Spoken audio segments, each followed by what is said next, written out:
Hello, everybody, and welcome back to another episode of the Football Podcast. I am Jonathan, joined by Adam, and today we're going to be going through and ranking in a tier list all of the 2025 NFL starting quarterbacks.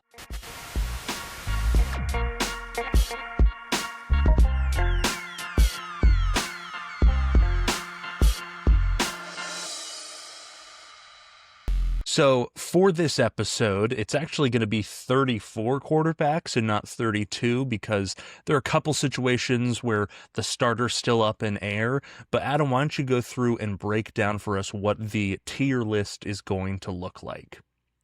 Yeah, absolutely. So I'll share my screen so that we can see it.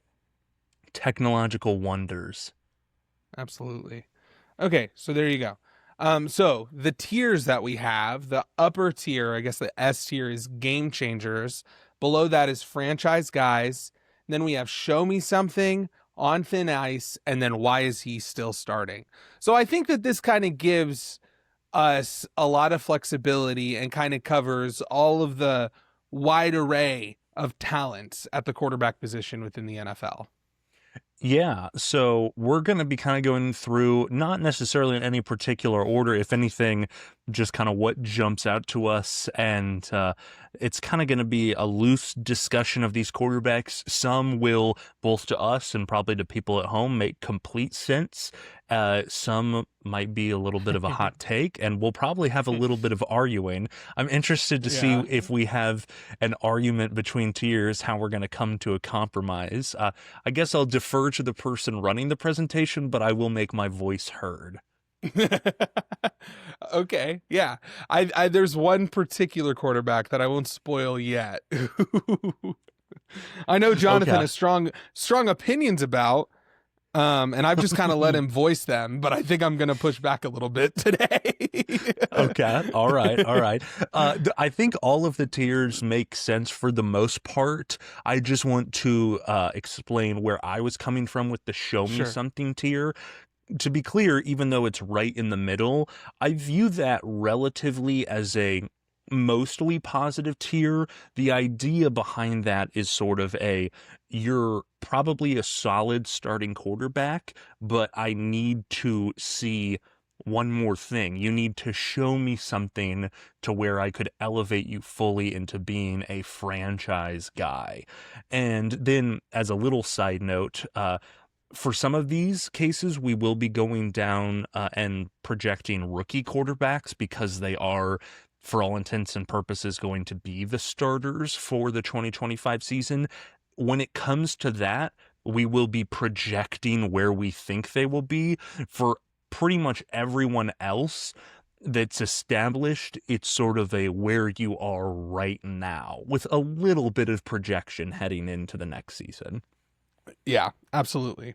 So I think we can get started. I'm excited. All right. So I don't know. This might be a little bit premature, but I feel like the top tier is pretty simple. So yes. I don't know if we want to just like get it out of the way, where it's like I don't even know if we really need to. Oh, whoops. Why is he still starting? Josh Allen. Yeah, and Josh Allen does not. Yes, okay. I think we all have our four in the top, and we can go through and debate a little bit, but it's you're already doing it. We haven't really communicated about this, but Mahomes, Josh Allen, Joe Burrow, and Lamar Jackson. Those are the four quarterbacks who I consider to be game changers. Now, the Chiefs bias in me would say that it's almost disrespectful to Mahomes that he's not in a tier of his own. And to be clear, the order of these tier rankings in terms of left to right don't really matter. No. We can debate about inner tier where people will be, but that doesn't really matter. But for the most part, if you're saying that there is a top tier of quarterback that you have to have, I don't think you could have any conversation without these four, and then a drop off after that. Not a huge one, but a decent one. Yeah, I feel like these guys, and I've actually talked about this on the show, but I really like the idea of like creating tiers for QB rankings, just because I feel like there are just so many variables that one could favor where it's like, yes, like depending on if you care about individual accolades, if you care about just like play on the field individually, if you care about the PFF grade, if you just care about rings, like all of those different factors will be weighed differently in a kind of subjective way depending on who the person is and what they value. And so I think that it's a way more productive conversation to have these discussions. And in my mind, the top tier is clearly those four guys. As far as like Patrick Mahomes being in a tier of above all, I don't know. I just feel like yes, like obviously he has the rings. That's clearly where he elevates. And like I would still consider him the best quarterback within the NFL. But I think it kind of balances out when it comes to the last few seasons that he's had compared to the other two guys in terms of like actual stat lines, PFF grades, those things. That's fair. I guess the way that I would describe it, if I was trying to be the most fair, while still obviously having somewhat of a bias, as you can see by my background, Yeah. is there's a difference between the legacy and then the active point to where he's at. If we were talking about the Yes. legacy of these quarterbacks, Mahomes is probably it wouldn't even be three tiers Yes. above everyone else. If we're talking about the play and eliteness on the field right now, then Mahomes, in my mind, is still clearly at the top, but he's in the same tier as these guys. Absolutely. Absolutely. Okay. So now, with that out of the way, again, I just feel like there's really not much discussion to be Yes. had among those four guys. Where do we want to go next? Do we just kind of want to like go in order of how they're laid out, or Yeah, why don't we go in order? Keep it simple. okay, so next is Tyler Shuck. So Tyler Shuck. This is interesting.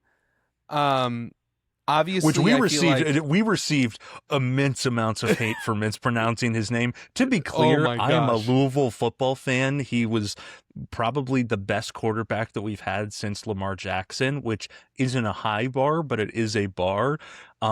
My family has always pronounced it Shuh with like a little bit of like a GH on the end.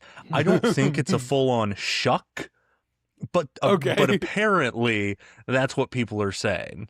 Yeah, and people care a lot. Yeah, Saints fans really getting their panties in a bunch over some of the stuff we said, but that's besides the point. Which is funny because I feel like with everything that we put out, we've kind of only given the front office and everything a praise, and I think that both of us are higher on Shah than the front office most this people. offseason. Over the last decade, Yes, no. obviously. This offseason, yeah. I think what I'll go ahead and give my thoughts on Shah because I've been the voice that's quite positive on him. I will put, and this is obviously a projection because he's a rookie quarterback, I believe that it's going to be an on thin ice scenario. And that is actually going to be something I think that is almost too overly negative about the play that he'll have next season, but the record of the Saints is not going to be good enough for anyone to consider him higher than on thin ice, especially because his pedigree as a second round QB, it's one of the weirdest places that you can be drafted as a quarterback, the second round, because you have a high enough pedigree where there's expectations. But if you're not a first round QB, there's still so much doubt around you that I think the Saints could go 5-12 and Shah could be someone who will, for all intents and purposes, be the starter heading into 2026, but he would be on thin ice, so to speak. Yeah, well, and I also think that his age factors into that, right? So, like, I would completely agree. That's a great point. Just because when you are a quarterback of that age, it's just a situation where it's like, you know, we're almost at the point where we're like, he should be getting into his prime relative to other quarterbacks. And so because of that situation, it's like, even if he has a good season, shows flashes, and you know, his strengths outweigh his weaknesses in terms of what he puts on the field, the Saints record still probably isn't going to be that good. And there's still going to be that question of, should they invest early in the first round for a quarterback, especially with a somewhat loaded class? And so Obviously, it kind of depends on where they lie, but I think that this specific, like, to clarify why we're ranking him there, it's mainly due to the context of his situation, where it's one of those things Yes. where it's like he could play well and they still suck. And any quarterback on a losing team, I feel like most of the time is on thin ice. You add his age into that, and I feel like it solidifies him in that tier. I still think that he was the second best QB prospect. And I think that he has the upside of being a solid starter, right? Yes. Maybe potentially a franchise guy for the Saints. Yeah. If he can just get over, he has a long injury history. Sometimes he plays hesitant. If he can get over that and stick to his fundamentals, he's kind of sneaky athletic, which, is a He cliche is. thing you say about white guys, but it's true. He's sneaky athletic, ran a Mhm. 4.640. So there's a lot to be excited about. He's not going to be in the best situation. I think on thin ice is perfect for him. Yep. We're exactly on the same page there. Let's Okay. talk about Aaron Rodgers. I want to hear your thoughts first. Yeah. I guess my thoughts, if I was looking at it, he's just it's one of those things where it's like he can't be on thin ice, and he's didn't done enough to be a starter. But I just like the show me something tier inherently implies a next level, but he's probably going to retire. That's So why I think it's kind of like an enigma. he is. I think that the on thin ice actually works perfectly because Okay, it's less the names can work in different ways for these tiers sure. where it's not that he's even on thin ice with the play on the field necessarily, although that is a part of it. He's just on thin ice from a legacy perspective. Mm, He's sort of okay, I his like that. play on the field over the last uh this will be his fourth season, so the last 3 seasons heading into his fourth season. So his final year in Green Bay was mediocre. Then he tears his Achilles, and then he's mediocre again with the Jets. I think that he's on thin ice from a perspective of, is this really how you're going to go out in your NFL career? And I see no reason to believe why he's going to elevate into a tier above that in this next season. Sure. Really, the only place that he could be is on thin ice because, like you said, there's nothing left for him to show. What else Yeah. is left in the tank for Aaron Rodgers? At least that's my opinion. No, yeah, I think that makes a lot of sense. And it sucks too because like hopefully that doesn't happen and people kind of understand that these last few years is not like Aaron Rodgers. Like this isn't the Aaron Rodgers that should be remembered. Like we should be remembering the And to be four-time clear, it MVP won't. Super Bowl It winner won't. Aaron Rodgers. It By better not. I well, don't know, by people the are kind of stupid. Like, I think, don't but forget. when it's all said and done, because my reference point for legacy that I think is a great one is it's 7 years from when you retire that you can be eligible for the Hall of Fame, Right. right? By the time we get 7 years removed from when he's going to retire, which let's assume is after this season, I think for the most part, his legacy will have the good times will be remembered far more favorable than the last half decade of his I hope career. so. I hope And so. so I don't think that this isn't a projection as to like his legacy long term. It's just in this weird little 3 year window of Aaron Rodgers, it's going to be an odd football reference page. It will. It will. Okay, well, I think then we're on the same page there. We can move on to Cam Ward. This is kind of in my opinion, he's one of the hardest rookies to predict Yes.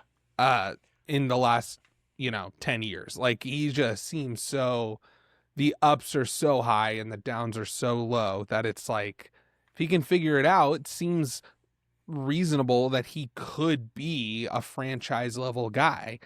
If he can't figure it out, we're looking at, you know, a pretty big draft bust. And so there's a Hmm. large amount of outcomes. Where There's a wide range of outcomes. I think that after this coming season, we are going to look at Cam Ward somewhere directly in the middle of the show me something and the on thin ice tier. Sure. There's two ways to look at it, and it kind of depends on what your taste is for how you consume NFL media and how you view quarterbacks. Where if you don't watch a lot of Tennessee Titans football, then you might be someone who considers him to be on thin ice.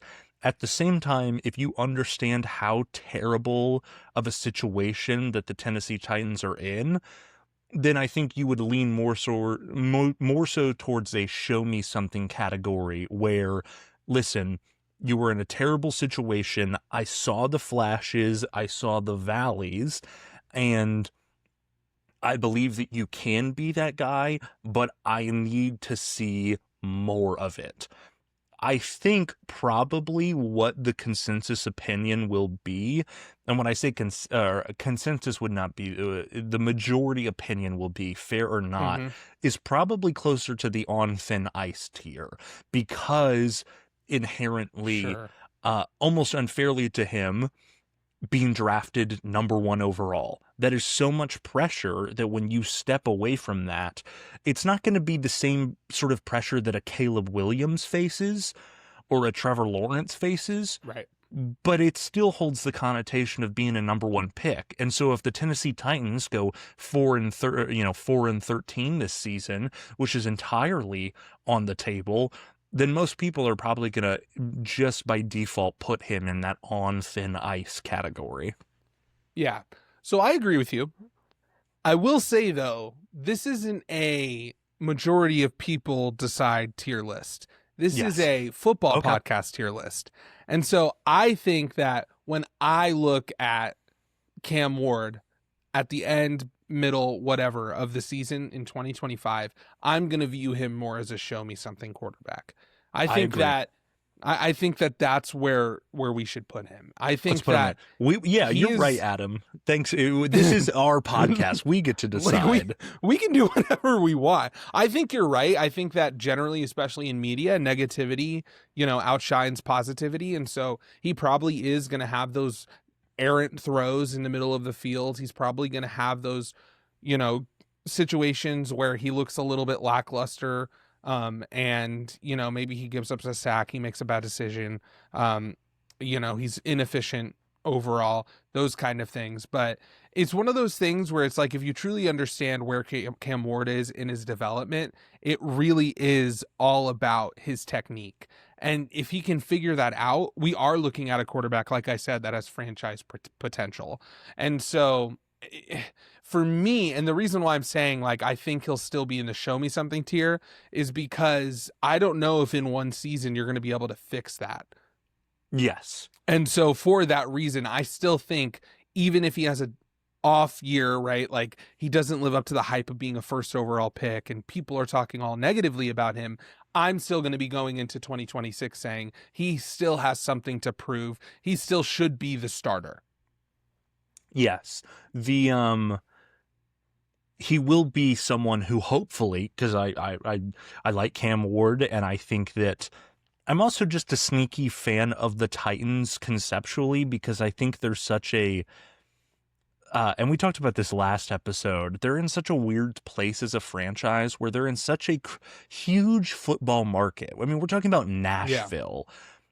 To be able to have a quarterback that could be as special as Cam Ward, I'm just hoping that we're going to have, there's going to be one play every week where you go, whoa. And that doesn't even mean the stat line's going to be good. It could be downright mediocre, if not bad. But I think he will make enough plays that you're right. Show me something is the best place for him. Yeah, I agree. Now we're looking at Caleb Williams. So here's the thing. So I know we talked about how we're going to be mainly looking at this and how they are now, but I still feel like there are certain quarterbacks where it's like, especially the second year quarterbacks. Yes. right. Like, do you think, like, I kind of want to project with the second year quarterbacks? Yes, there, you I just have feel like to. there are certain situations. Okay, cool. I'm glad we're on the same page there. So Caleb Williams, I'll just say it. I think that he's going to be, pretty much solidified as a franchise guy next year by the end of the season. Wow. I do. Okay. I think that's going to be our first minor disagreement. The first thing that jumps out to me would be the show me something category, which if we were going to say where he is after last season, it's pretty obviously on thin ice, as much as you Yes. can be for a number one overall quarterback after one season. I would lean that he's going to be right at the top of the show me something category Okay. because I think that the Bears are far more likely to go like an 8-9 than like a 10-7 and make the playoffs, which to me, this isn't just talking about the media perspective or the fan perspective. To me, that matters. Even the difference between your record and just two games like that is important. I think that it's going to be something where coming out of next season, he's going to be right on the edge of me being able to definitively say that he's a franchise guy. And it's almost hard because he is a franchise guy. Yeah. Like in that sense, like the Bears have so fully committed to him that they are building around him like he is a franchise guy. I just apologize, hit the mic. I just don't know if he's going to fully, for me, be there in a category because I consider the franchise guy to be a decently exclusive category. Okay. Yeah, I agree with you. I just think that, um, and maybe it's because like I'm looking at Cam Ward being in that, and I feel like they're definitely going to be separated by a tier. But like obviously there's volatility within the tiers. If I were to guess, I would imagine that Caleb Williams would be at the bottom of that tier, right? Where he's kind of a fringe franchise player. But for me, I just think that the impact of the changes in the offensive line cannot be overstated. Last year, their offensive line was just horrendous, just so bad. Yeah. And they have invested heavily in that unit. And I like, and they picked up guys. It wasn't just that they invested heavily, it's that they messed around and got like top 10 guys in their respective position groups. Yeah. Like they got guys who are consistently considered the top of their their skill level of their fields. And so from that perspective, it's one of those things where it's like Caleb Williams has all of the talent in the world. Like there is a reason why he was a generational prospect. And when you saw him in college, you saw that he was clearly playing at a level above everyone else. And now you're coming into a situation where you have a solid offensive line and good play calling. At the very least, if Caleb Williams isn't a franchise guy, if isn't considered that, I feel like it's one of those situations where it's like, not that should we give up on Caleb Williams, but we definitely need to tailor our expectations related to him. And maybe, maybe you like, I think both of us weren't as high on him coming into that draft than, like Mel Kippner or whatever. But I still I just think that, when you have that level of talent, now you add in potentially a top 5 offensive line and potentially a top 5 scheme in the NFL. Mm-hmm. It's going to take a lot for him to mess that up. Yeah. You've sold me enough to where tentatively I'm okay with you putting him there and we can reassess maybe at the end. Yeah. And like, again, like I would imagine at the end, he's going to be like near the bottom of that tier. But if we're like purely projecting, it just seems like the situation is so good for him right now. And that's why it is a projection. For me projecting, I would have him more in the show me something, but you're projecting him decently high, which I hope so. I hope for the Bears' sake that he is. Yeah. And again, like I don't know if that necessarily means that they're going to make the playoffs. They're in a tough division they're in. But I just think that and like the other thing too is that like I guess it kind of depends on how we define what a franchise guy is. Um so maybe I don't know. We'll have to reevaluate. But I feel like there's a little bit more grace when you're a younger player compared to Mhm. older players when it comes to that specific tier, if that makes sense. Yeah. Well, why don't we go ahead and move on to the next on the list? And this is an interesting discussion. Bryce Young. Hmm. Here's my case. Okay. He's, to me, I think pretty clearly in the on thin ice category, and here's Okay. why. He had a redemptive last 6 weeks of the NFL season.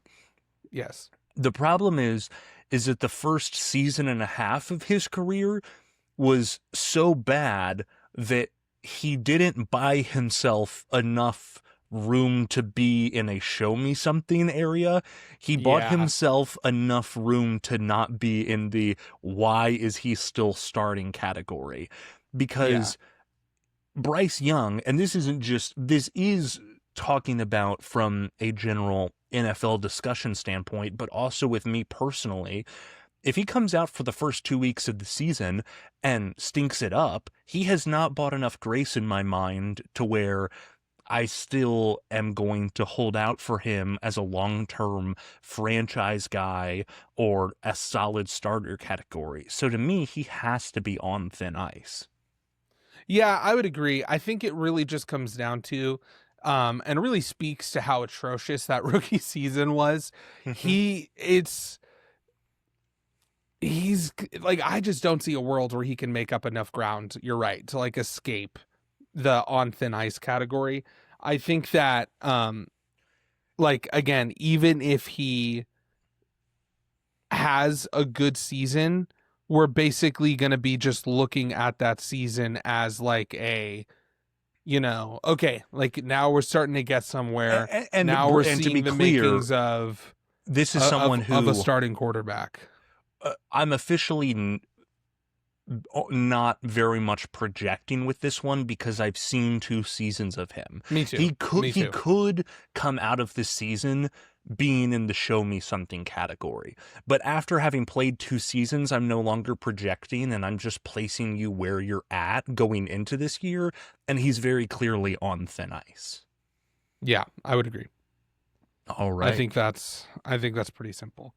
Yeah. I think that's pretty self-explanatory considering all that he's What done. what, what a But, lineup of quarterbacks on thin ice. Tyler Shaw, Aaron Rodgers, and Bryce Young.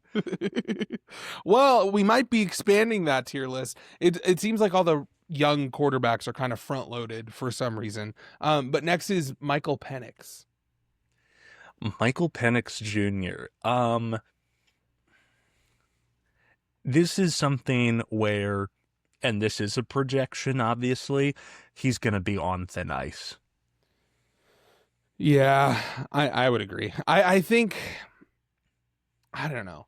I'm a little bit torn, to be honest. I'm not Okay. exactly sure what I think. I think that he's gonna be a good, not great quarterback next year. Like I think that he's gonna be like we're gonna look back and be like he's like the 18th to 19th best quarterback within the league. His situation does help propel him, right? Good offensive line, good weapons, good run game, good scheme, where you might not be asking him to do a lot. He's also in a weak division, which helps. Is he? But I think so. Well, I think he's in a weak division, but he's part of the weakness. I think I'm high on 100%. I'm high enough on the Bucks to where I would say it's almost one of those weird things where it's like the Bucks are in a weak division. Everyone else outside of the Bucks is not in a weak division because the Buccaneers are in it. Sure, I get that. It's just one of those situations where I still feel as if like they should be beating the Saints and the Panthers consistently. Yes, and I to feel be like they're there. So And that's more me saying a lot about where I think the Bucks are at, just to be clear. yeah, sure. But I don't know. I think that, so you said on thin ice. I think that makes sense. I think that, I don't know if he'll be, next year kind of solidified in his starting role. And to be clear, when we say this doesn't mean that we don't think that Michael Penix is going to not, like, it doesn't mean we think that he's not starting in 2026. Yeah. Oh, Like, yeah, for basically sure. what we think this means is that heading into 2026, he's going to have a really solid season in order to say the starter. Basically, in my mind, what the on thin ice, and this might be self-explanatory, but I'll explain it anyway. The idea of the on thin ice category or tier is basically after 2025, or right now, depending on if we're projecting or not. But for him, we're projecting. So after 2025, is this quarterback going to be solidified in terms of perception and his play on the field, his leadership within the locker room as the quarterback, as the leader of this team and this offense?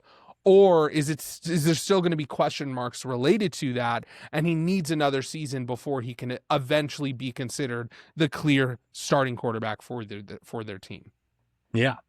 Here's a scenario for where we are going to be projecting, and that is Drake May. In the same way that you were there with Caleb, I'm there with Drake, and not nearly as much there with Caleb. I'm saying franchise guy with Drake May. You think Drake May? I don't know if I'm there with him yet. I'm concerned about the weapons, to be honest with you. I think that situationally, and even the offensive, I am too, and I don't care. Okay, because like for me, like obviously Caleb Williams, like the reason I put him there is not just because I think Caleb Williams is really, really good. I think it also comes down to the situation that he's in, and that's going to be able to elevate him a lot. Drake May might not potentially be in that situation, like, because like it's not one of those situations again where I think that after the end of next year we're going to be looking towards the Patriots potentially like, shuffling up the quarterback position or picking a quarterback in the first round or anything like that. But I feel like he should be in the show me something category. Because like I don't know. Here's what I'll say. I'll compromise with you here. If whatever tier Caleb Williams is in, Drake May has to be in the same tier. I just feel like Caleb Williams is better. Okay. To be honest with you. All right. So it's one of those situations where when we're looking at and this is what I'll say. When I look at Caleb Williams, I would project, and maybe this is a hot take, whatever, that next year Caleb Williams will do enough to earn a competitive second contract in terms of quarterbacks, right? Like he will be doing enough. Not that he'll get it, obviously. It'll only be his third year in the league. But that if that extension time was up, he would have done enough to clearly earn a contract in the likes of Tua, Kyler, Baker, Trevor Lawrence, all of those guys. I don't think that next year we're going to see enough from Drake May to where we can confidently say that. I think this is our first disagreement. I would basically just swap everything you said. Okay, and just like apply it to Drake May. Yep. No, I'm dead serious. I think that I am looking at Drake May, and I am, unfortunately, as someone who has Patriot fan friends who are very much braggadocious and annoying, if you will.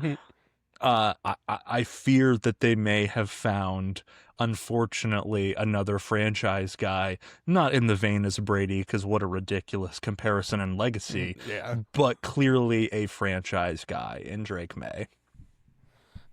Okay, I mean, I feel like you're ruining the tier list, but we can do it. I guess we'll put him in there. I don't know. It almost makes me think like if you really are so set on putting them in the same tier list, we should just put them in the show me something tier list. Which I'm entirely okay with doing. There can't be a world for me Yeah, if I was running this where I would put Drake behind Caleb in a tier. Okay, all right, fine. We'll do that. That's the compromise. Because like I was kind of on the edge with Caleb Williams being in that franchise guy position anyway. Okay. Because even with everything that I said, talking about like the whole second contract situation, like a lot of the guys that I mentioned who got second contracts are probably not franchise guys, so we can put them on. Okay. We can JJ put them McCarthy. on the show me something tier.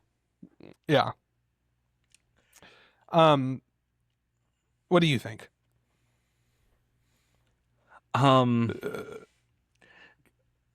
might have to bust out the first one. Why is he still starting? No. My projection for the Viking season is probably that they are going to finish the last in their division, and there's going to be real controversy about why did we get rid of Sam Darnold? Why are we putting all of our eggs in this unproven JJ McCarthy basket? Oh, he's a winner. He won a national championship at Michigan.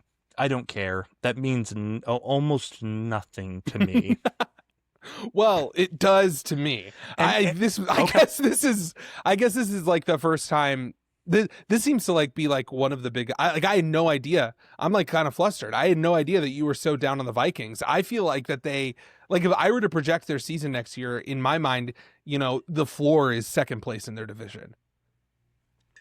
Okay. Just with all the upgrades that they made to their offensive line, I think that JJ McCarthy, obviously, he was just a preseason game. He played well. I really believe in Kevin O'Connell. I think that he is the QB whisperer that he proved. Josh Dobbs got a nickname because he was playing so well under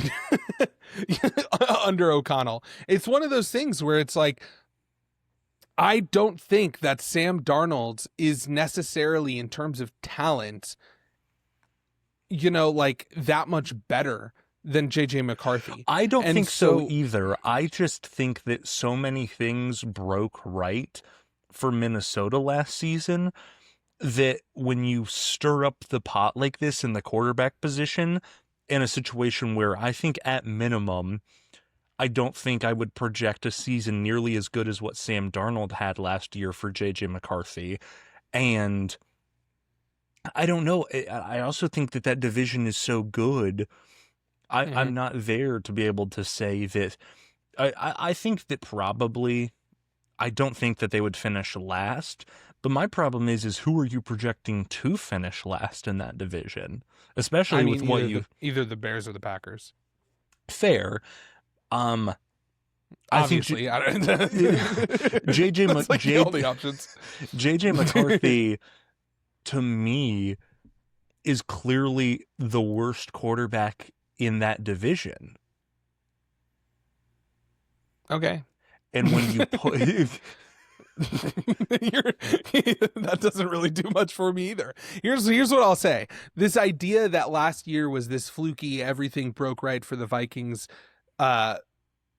situation doesn't make sense in terms of how much winning they actually accomplished. Like we're not talking about a team that snuck their way into the playoffs. We're talking about a team that was fighting for the NFC the last week of the year. Yeah. Like we're talking about a team that beyond, like I was there too, right? Like last year heading into the season, I did not have a lot of expectations for the Vikings. Yeah. but I feel like O'Connell has now done enough, especially last season, to prove that you don't just walk into what, 14 wins? That's how many they won, right? Yep, 14-3. Yeah, you don't just walk into 14 wins in the NFL. Like there has to be something behind that. And like in my mind, we're almost, and I don't want to like bash Sam Darnold, but I feel like we're giving him too much credit if we're to say that, um, moving from Sam Darnold to JJ McCarthy is some big switch. And so, and maybe this is me just like, just fighting for a team that I like and I think is going to do well and a head coach that I'm fond of.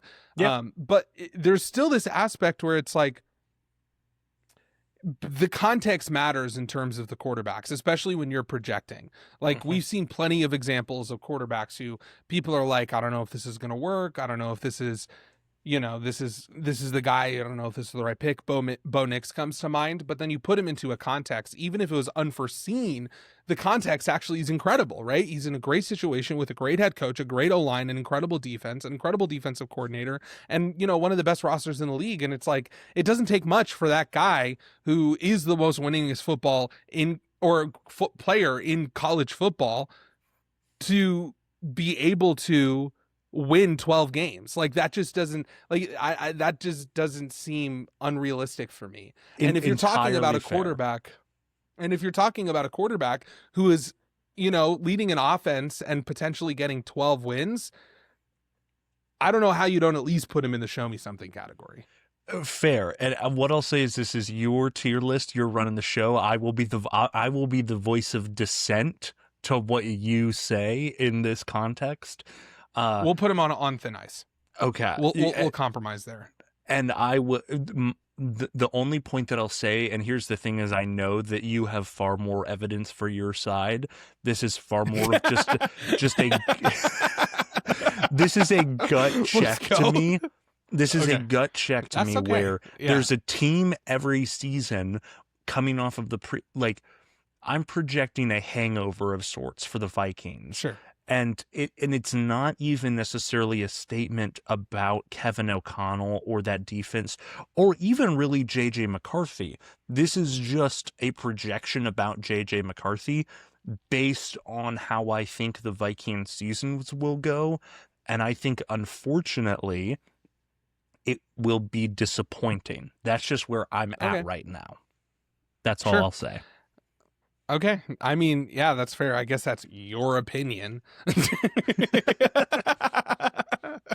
Okay. We can move on. We've talked enough about JJ McCarthy and the Vikings. But yeah, I really am high on them. So we'll see what happens. All right.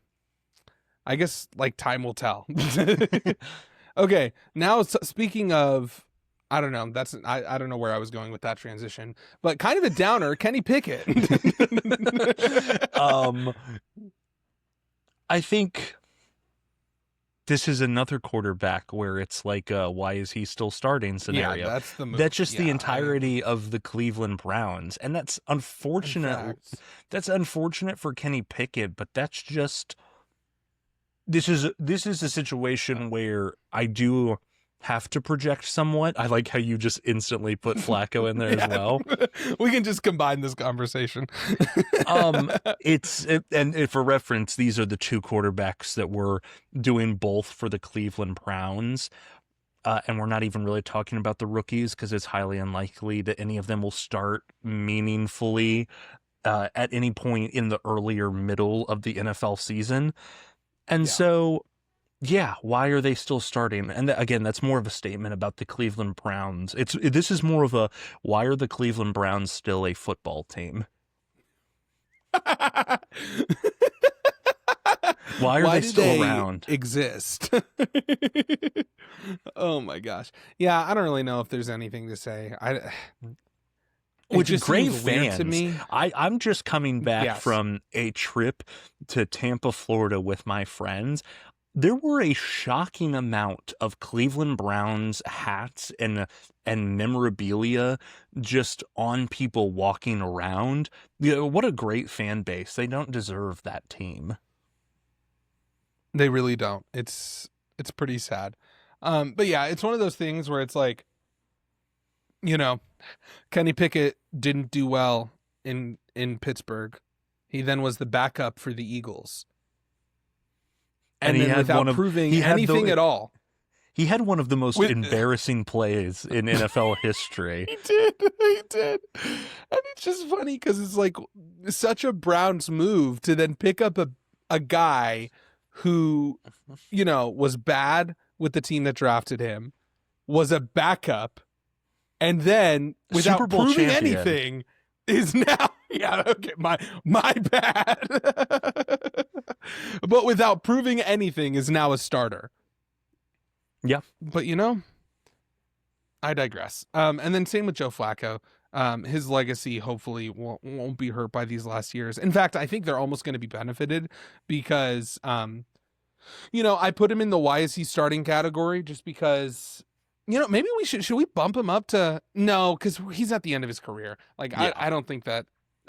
But that's not an insult playoff to run Flacco. with the Browns. Yeah. No, it's not. That playoff run with the Browns was special, and so yeah, it was. Shout out, salute to Joe Flacco.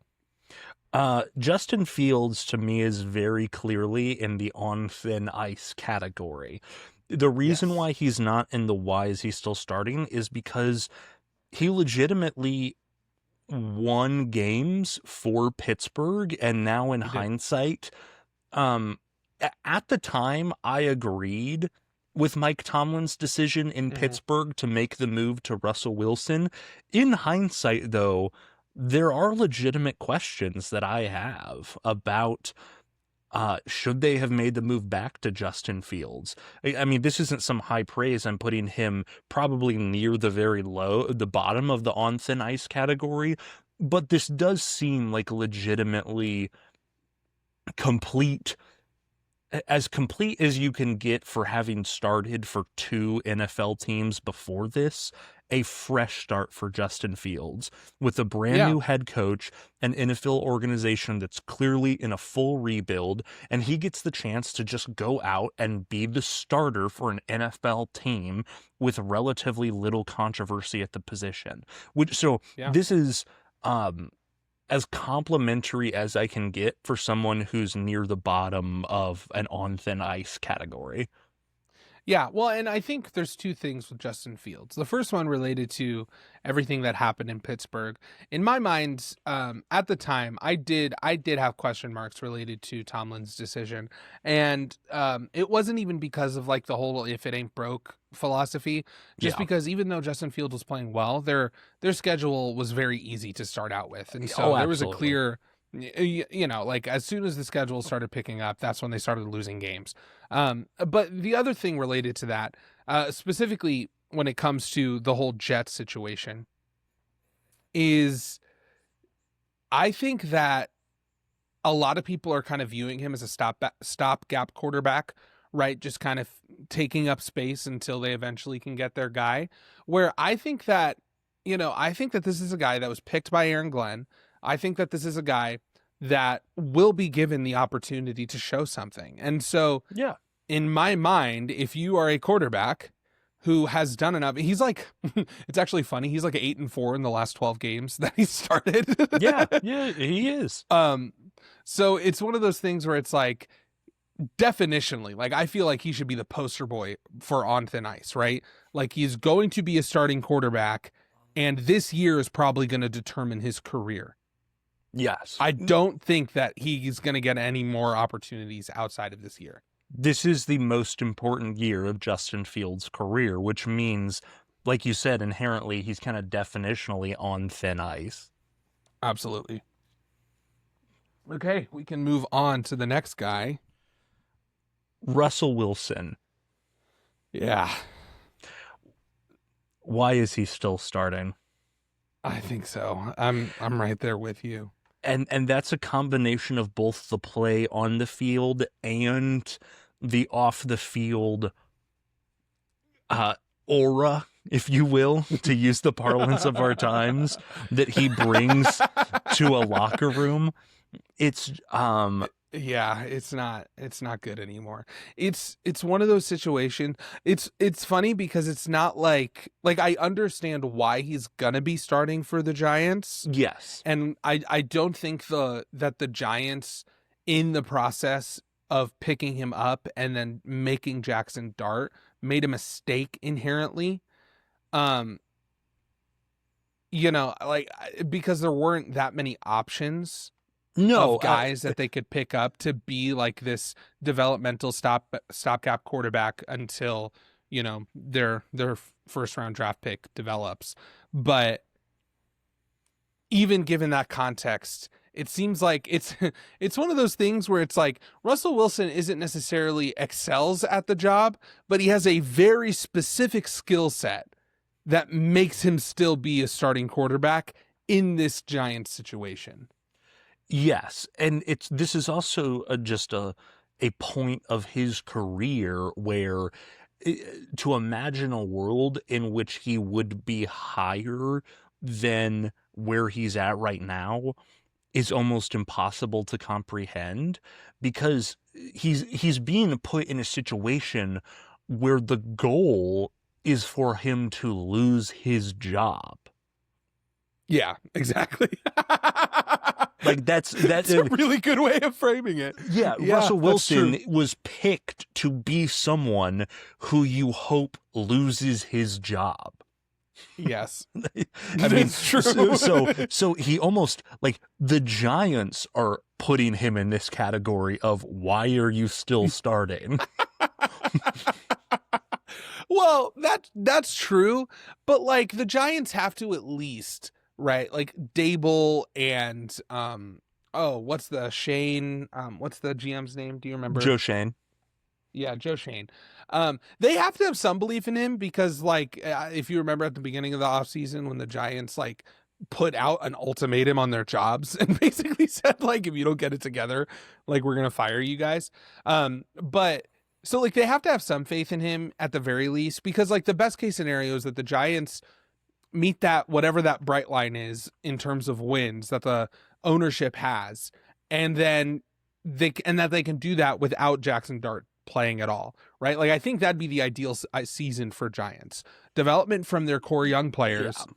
Russell Wilson plays out the year. They get enough wins to secure the GM and coach's job, and then next year we can come into it with our young quarterback, kind of a fresh start. And so yeah, like to that point, again, he fits a very specific mold of what the Giants want, which is enough to get the 6 wins, but outside of that, yeah, not and that's really a also, starter. and to be clear, that's also the friendliest projection of the season. There's also Yes, a it world is. in which, now, this would never actually happen because Russell Wilson wouldn't start the whole season if this was taking place. But there's a world in which if he did start the whole season, it's a 3-14 year. So Yeah. that's kind of where we're at. Yeah, true. Okay, next is Sam Darnold. Sam Darnold starting for the Seattle Seahawks. On thin ice. Yeah. If it wasn't for the last 2 games of his season, he would be firmly going into the show me something. The problem is, and we said this, I believe a couple episodes ago, Sam Darnold potentially had the 2 most impactful games in an back-to-back in terms of money lost. Yeah, for sure. It was ridiculous how much money he lost because that O-line was so bad. And like he played bad too. But yeah, no, I would agree with you. I think that, last year was obviously a resurgence for his career. I still think that he's a good quarterback, even though I think O'Connell on that roster was doing a lot of heavy lifting. I think that, I think he earned his second contract, and I thought that the Seattle Seahawks did a good job in using, financially quantitating his value. And so for that reason, I think that I agree with you. I think that he's on thin ice. I think that, I don't think that he's necessarily viewed as like the future of Seattle, but I No. do think that he's going to be able to be good enough to where Seattle potentially can, get a wild card spot. Um, And to be clear, this where this is not a projection. This is where he's coming into. He could play well Yes, enough exactly. to where he's now officially in the show me something area and is Yes. the known starter heading into the next season. I Yes. I don't see that world playing out I'm not saying I'm projecting the bottom. I'm not going to project that highly, but going into this year, entirely based on 2 games of his NFL season of his NFL career, he is on thin ice. Yes, absolutely. Okay. Next we can move on to Bo Nix. I'll let you take this one because I bet we're probably on the same page. Yeah, Bo Nix, I think is in the show me something category. Yeah. At this point, I think that he's done enough to where he's out of that on thin ice situation where he can have a sophomore slump, but people would still consider him pretty highly. Yes. At least I would consider him pretty highly. Yeah. But yeah, I don't think he's obviously he didn't put up gaudy enough numbers for us to say like he's clearly a franchise guy, but he's definitely. He's He's still got more to prove, but and I know it's weird because he's also a second-year guy, but we're not as projecting as much. There is a world in which he comes out of next season. Like, if he has basically an identical year to last year, then he probably would be at the very fringe of being a franchise guy. More likely than not, he's entering the season in the show me something, and he's probably going to exit this season in the show me something category. And for where he's at right now, and for where the Broncos are at right now, that's okay. yeah, that's awesome. Okay, next is Tua. This is something where, based off of what he is capable of, he's in the show me something category. Based off of where he's at in his career, it could be an on thin ice, but that's with so much context of the health and also the money and the contract that he was given. But I'm not enough of a Tua hater to put him in the on thin ice category. I'm not either. I think that when you look at Tua, the thing that stands out is just his decision making, and part of that is the scheme, but his decision making, specifically how fast he gets the ball out. He's pretty much the fastest of any quarterback in the NFL since he's come into football. Again, a large part of that, or into the NFL, a large part of that is because of the scheme, but there's also skill related to that. He has a nice touch, right? Like he's a good quarterback, right? Like he's not necessarily, I would say, like a franchise quarterback. Obviously he got paid like that, but in my mind, he's one of those guys where it's like he could put together a season where, like we're potentially looking at this as a franchise guy. I guess really what I'm saying is I think that he has the talent to get there, but I don't think he will. I think that there's a lot of context related to the roster, related to how on thin ice the coaching staff is. I think that all of those kind of leads me to believe like he's probably going to be in the show me something category probably for the rest of his career, but that's okay. But yeah, I think that makes sense. The one positive thing that I'll say about him, and it's a word that doesn't come to people's mind when you think about him, he is efficient. Like, he led the league in completion percentage last year. Now, obviously, he didn't play the full season, but if you project it, but he started, I believe, 11 games. That's a large enough sample size to where he's definitively above and on thin ice in terms of his talent. He might be on thin ice when it comes to his career with the Dolphins and on thin ice when it comes to health for his NFL career, but he's talented enough to be above that tier. Yeah, absolutely. Okay, next is Dak Prescott. Tell me what you think, Jonathan. He's very obviously a franchise guy. Yeah, I can't even disagree with you. I really want to, but all the Cowboys haters, it's the Cowboys hate has gone uh, uh, too far. I mean, he's the highest paid quarterback in the NFL. He's a franchise guy. Now you can say he's overpaid. It doesn't make him not a franchise quarterback. There's almost not much discussion to be had because in my mind it's so obvious. I don't know. I think that no, yeah, I really want to because like this whole concept of the hate has gone too far just doesn't register in my mind. So I'm trying to figure out ways to keep the hate going. But you're right. Like the obviously like the on-field production, where he goes wrong is in the biggest moments, and that does matter tremendously. But if you take away the biggest moments, he's a great quarterback. And so, sure, let's call him a franchise guy. It really just depends on kind of how you view, like how much that matters to you. The whole concept of like in the playoffs, on the biggest stage, how do they perform? I don't necessarily consider Dak Prescott to be the biggest thing at fault there. It seems like it really is just like a team implosion. Yes. Right. Where it's like Dak Prescott isn't playing well, but also like no one is.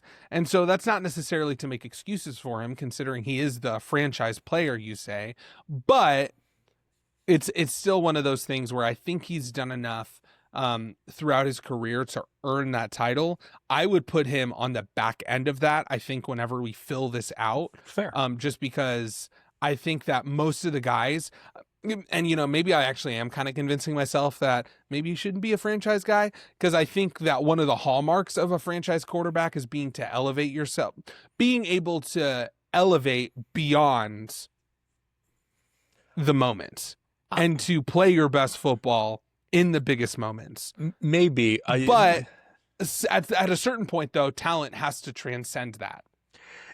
Right? And like we see that with like Lamar Jackson, for example. My argument for him being a franchise guy is that if it walks like a dog, barks like a dog, and looks like a dog, it's a dog. Where it's like he's paid like a franchise guy. He's been their franchise guy for almost a decade. And he has played well enough, in my opinion, to be considered a franchise guy. I mean, he's one healthy season removed from being the runner-up MVP. He's a franchise quarterback. Okay, sounds good. You've convinced me, okay? Listen. But also just because I really want to use your logic against you later. We'll talk about it when it comes up. But next we can talk about Trevor Lawrence. Show me something. Yeah, I agree. And some people... Well, do I agree? I feel like he should be on thin ice. Okay. I think that the situation around Trevor Lawrence for the majority of NFL career has been poor enough to where it can compensate for me, but I would not argue with you if you put him on thin ice, because realistically he, in terms of his context and where he's at, he is on thin ice. I just think that he is good enough to be a tier above that, but on thin ice is probably the best category for him. Yeah, I just feel like this is another situation where it's like definitionally this is the situation he's in, where he's one of those again, and we talked about this whenever we talked about the Jaguars, and multiple episodes we talked about my favorite coach ever, Liam Cohen, and just how this is the year to really have a gauge on Trevor Lawrence, where before in the past we were able to make that excuse. This seems to me, at least, to be the year where that excuse is going to kind of run its course. And then we're really just going to be talking about like, okay, at a certain point, we have to realize that maybe this guy just isn't who we think he is. It is tough because he did have that 2022 season where, like that is enough to where I would definitely put him, I guess, like ahead of everyone else on thin ice. Yeah. But I still feel like If I were to project, I would put him higher for sure. Okay. But right now, I think he's on thin ice. Okay. Kyler Murray is very clearly in the show me something category in my mind. I think that, again, it's one of those things where contextually you could probably say that he's on thin ice, but I think that there's also, and this is a little bit of a... just fell on me. Jonathan, did you see that? Dude, these posters are pissing me off so much. Okay, whatever. We can move on. It's just putting me in a bad mood. Like these walls, nothing sticks to these walls, and it's just so annoying. Whatever. It's okay, Adam. Just trying to have a nice set. It'll be okay. It look nice for the video. Kyler Murray. Anyway, yeah. Yeah, I think that, and this is a little bit of a projection, I still think that there's enough latent talent in Kyler Murray that he can be a show me something guy. I think that he's on thin ice in the sense that this could be his last year in Arizona, but I'm going to cheat a little bit and project enough to say that that won't be the case, that he will be in the show me something category. Well, and so here's what I think the difference is between someone like Kyler Murray and Trevor Lawrence. Where yes, like Kyler Murray is on thin ice in terms of his position as the Cardinals quarterback. There will be a market for him. Right? Yes. Like part of the reason why we're saying he is on thin ice is because he will be a tradable asset. And so from that perspective, it's like, it's not necessarily that he's on thin ice. It's just a question of like, is he going to, is he going to get traded? Like he's still going to be a starting quarterback. I think that Trevor Lawrence, when I say he's on thin ice, like I legitimately think there's a world, not a world, but where we could be looking at him and questioning whether or not he should be a starting quarterback at the end of the year next year. And so that projection puts him on thin ice currently. Kyler Murray, I just don't see that as a possibility. I would agree with you. I think that that's a good way to distinguish between the two of them. Yeah. And to be clear, that does not mean that I think that Trevor Lawrence is going to be like a backup next or in 2026. Like it's just saying that the plausibility of those things. Yeah. Yes. All right. Next is CJ Stroud. Right? That seems, show me something seems to be the category for him. He had a great rookie season. He had a worse sophomore season. He had the sophomore slump. Now the question is just, can he solidify himself as a franchise guy? Yeah, that might tick some people off. I think when I was prepping this, I put him in the franchise guy just because of the peer pressure in my mind. But man, some of the stuff he does is special though. It's hard for me to envision a world in which coming out of it's hard for me to envision a world in which he's not getting a payday at the end of his rookie contract, which means I almost have to put him in the franchise guy. Yeah, you're kind of convincing me. Yeah, you're right. And plus, it wasn't like his sophomore slump was so bad. Well, also, you're questioning his I'll use to what play. you've mentioned in previous episodes. Their offensive line was atrocious. The line was terrible. It's going to be atrocious probably again this season, but I can't 100%. But I can't hold that against CJ Stroud. CJ Stroud, when we look at the next 4 years of the Texans franchise, is going to be the cornerstone. So he has to be a franchise guy. You're right. And I remember even when I was talking about that, one of the things I said was, you got to protect the franchise. Yeah. So he's clearly a franchise guy. Now, it's probably more of a statement about the Texans than about CJ Stroud, but he is the franchise right now. 100%. Alrighty.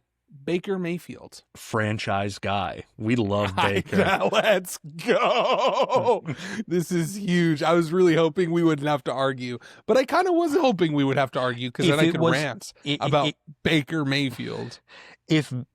If the NFL MVP award was based entirely off of financial value to your production, over the last 2 years, the only debate would be between Brock Purdy and Baker Mayfield. And Baker Mayfield. Yeah, absolutely. Yeah. Go ahead. What the two of them, and I said that just because of how cheap those guys were. Obviously, Brock Purdy on a Mr. Irrelevant rookie contract, but the Baker Mayfield deal for being what would it have been?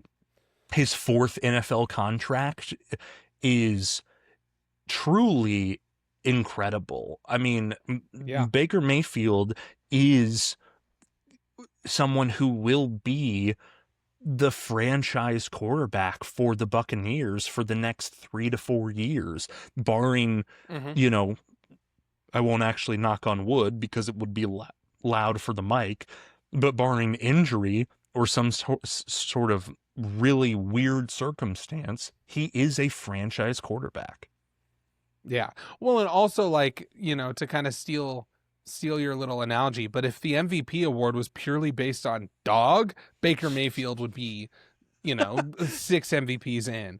Like, this guy is so awesome in terms of just his relentlessness when he passes the ball, how he runs the ball, just like everything about him. You're just watching him and you're just excited and like fired up to be watching NFL football.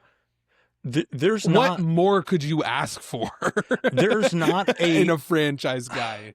There's not a quarterback in the NFL that is more excited to pick up a first down than Baker Mayfield. Absolutely. That's the best way I can describe it. Not like a touchdown. Like what Baker Mayfield emotes when picking up a first down is more than like some quarterback show when they score a game-winning touchdown. Yeah. He's just excited, man. He's just ready to go. He's ready to get after it. Like, I remember I saw this clip of him literally starting a fight to fire up his team. Like, he basically started a fight. The defensive lineman, started shoved him back. And of course, the whole line kind of went after and started defending, and he just walked away. Yeah. Just started this chaos and left just because he was like we got to light a fire under these guys. No, he's a quarterback with the personality of an offensive lineman. It's awesome. Yeah, he is. It's incredible. That's probably why I like him so much. Yeah, exactly. Now that I think about it, that's probably why I like him so much. Okay, next is Jordan Love. Show me something.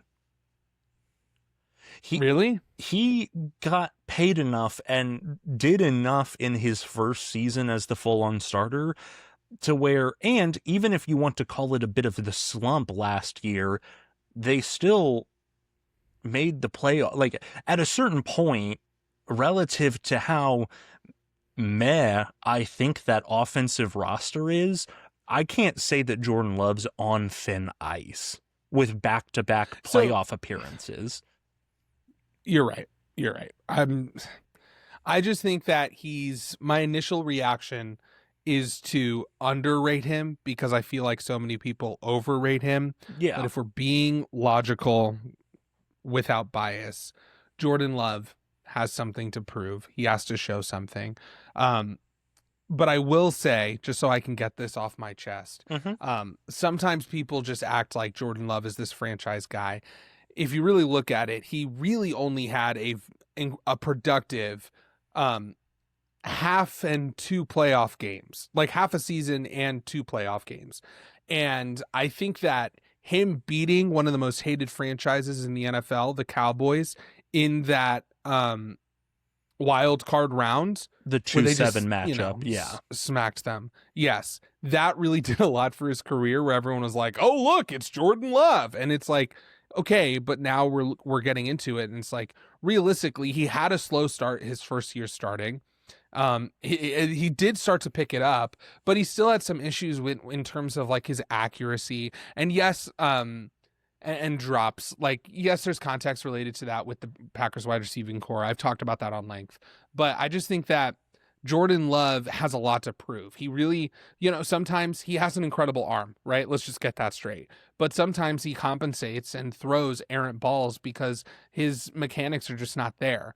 And so he has a lot to work on, and he's not that franchise guy yet. Which is I'm not going to say he's on thin ice, but which is why I put him in the show me something. To be clear, he's Right. not like, obviously he's not a franchise guy. He's not in that tier, but I see all of the pieces combined with having had enough production as a starting quarterback yes.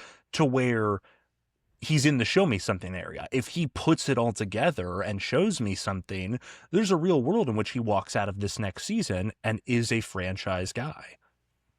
Yeah, I would agree. I think you're right. I just wanted to get that off my chest, just Which kind is of put that fair, into the which is stratosphere. entirely fair. If anyone's listening and think that Jordan Love is like, a top 7-8 quarterback, like, let's just calm down, everybody. Yes. Okay. Agreed. Next is Brock Purdy. This is an interesting one.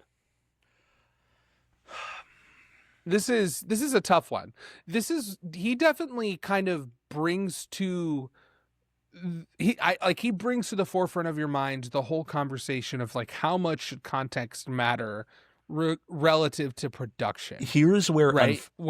Unfortunately, I think even though my initial instinct is to disagree, my reasoning that I used for Dak Prescott, if it walks like a dog, talks like a dog, and looks like a dog, it's a dog, he's probably a franchise guy. He's played with enough production to be a franchise guy, and he was just paid this offseason like a top franchise guy. So that's kind of where I was going, where it's like, even if you think that his context was great, that everything like that, maybe next year, right, all of the haters will be proven right. He has less weapons. He has a worse defense. It's a worse situation. And he doesn't perform like a franchise quarterback. But if we're grading him or putting him in his tier list right now for what he's done, we're talking about a quarterback that led a team to a Super Bowl. And yes, it was a very good team with a really good roster, but he was still the quarterback. And so that, in my mind, is at least enough to say that he's a franchise guy. Yeah. This is a weird situation. Geno Smith. Yeah. Because he's at such a later end of his NFL career and had such a late revival, he should be in the show me something, but the problem is that relative to where other people are at, it's just that title of a category doesn't actually work for him because there's not really anything left for him to show. Yeah. He is what he is. Like, you're right, because like I think this is the first time where we've seen a quarterback who doesn't necessarily, like, it's not like that they don't have anything to prove or any ways that they could get better, but it's just like we know what probably the ceiling of a team led by Geno Smith is, and we know what that offense is probably going to end up being at the end of the year, and it's good. It's productive. Geno Smith, it's amazing what he's been able to do at the later half of his career. But on the same note, to that token, so I don't really know what to do with him. He's kind of an enigma. I think he's not on thin ice, but he has to be with what we've created here in the show me something category with that caliber of player, because even though show me something as a title doesn't make that much sense, on thin ice makes way less sense because he's not on thin ice. He just got a contract to play with his head coach, Pete Carroll, again. He's going to be a starting quarterback for a completely rebuilding Raiders team that's entirely trying to redefine what their culture and legacy has been for the last decade. So he's not on thin ice because there's almost no pressure on him right now. So he Yeah. has to be in that show me something category of player. Yeah, and I guess the way that I would fit him into that category is just you know, this is another situation where it is kind of like a rebuilding of the offense, retooling. Like Here's a they good have term to some use. weapons, but they're young weapons, Mhm. so like he has something to prove there. Maybe this is like a show me your work. Like, do it Yeah. twice. You did it with you did it with Seattle. Yeah. Show me your work. Like, show me that is a replicable process for you. Yeah. Yeah, I like that. So yeah. And also like when I'm looking at these tiers and I'm looking at the caliber of guys in those tiers, like that's where I would put him. Exactly.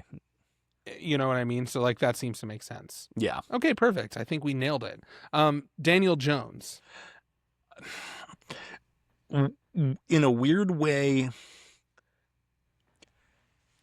this is almost weird because he's not better than Thin Ice, but on Thin Ice almost doesn't work for him because he's already fallen through the ice.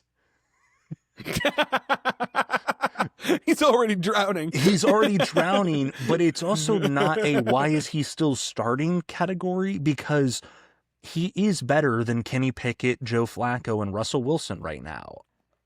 Maybe to some people that's a hot take, but I don't think so. But I think he's probably, if realistically, just in order because we do need to fill it out a little bit, he's at the top end of the why is he still starting because he's not good enough, more likely than not, to turn around his career at any point. But that was more so me getting a little bit of guilt off of my chest for probably inevitably putting him in the why is he still starting category. See, I would agree. I think it's pretty similar to the Russell Wilson situation where it's like, I don't think he was signed to be a starter. Like, I think that. Oh, yeah. I don't think in the ideal situation, the Colts are like, let's sign this guy to start over Anthony Richardson. You know what I mean? And so for that reason, again, if the team doesn't even really consider him a starter, why should we? If that makes sense. Like if the emphasis on how you say this tier matters, like Kenny Pickett is like why is he still starting? Daniel Jones is like why is he still starting?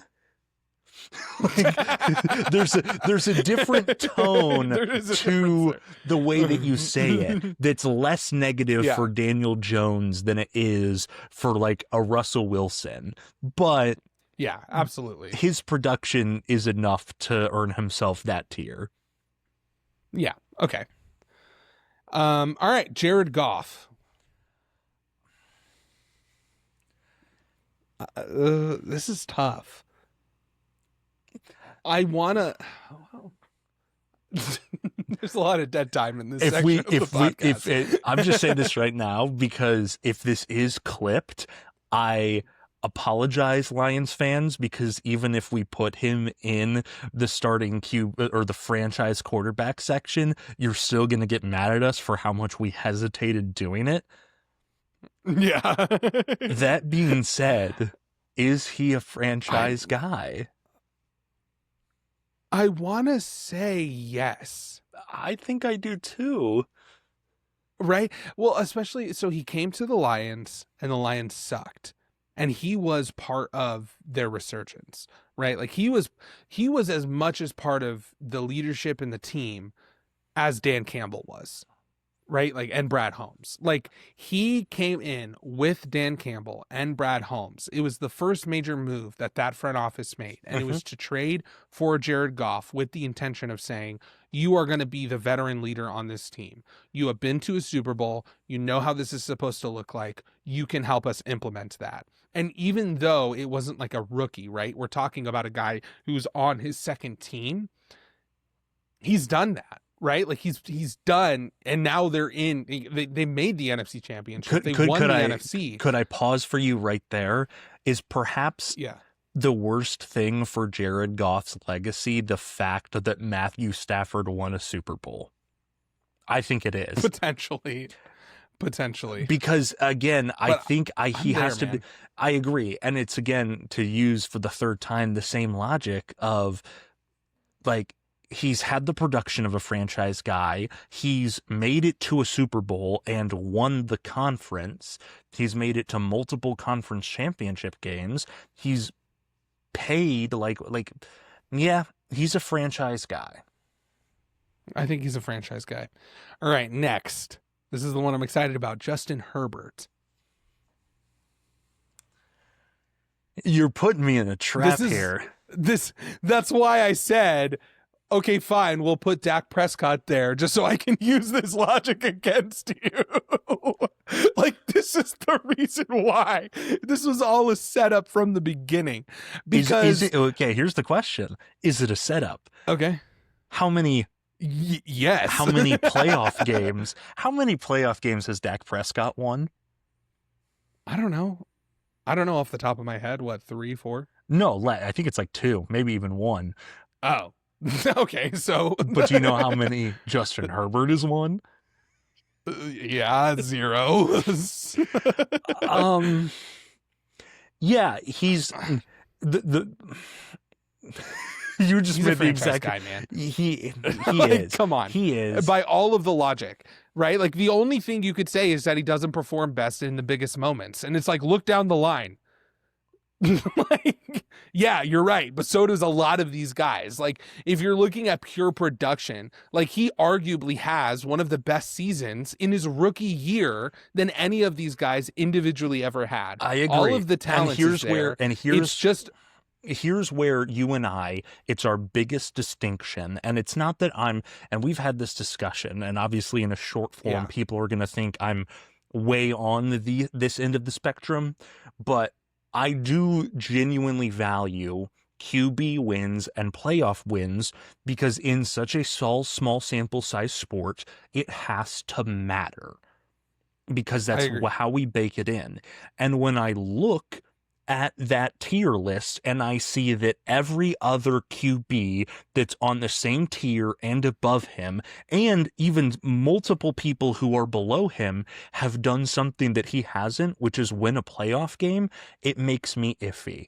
But I know that I'll be crucified if I don't say franchise guy because by my logic that I've presented, he probably is.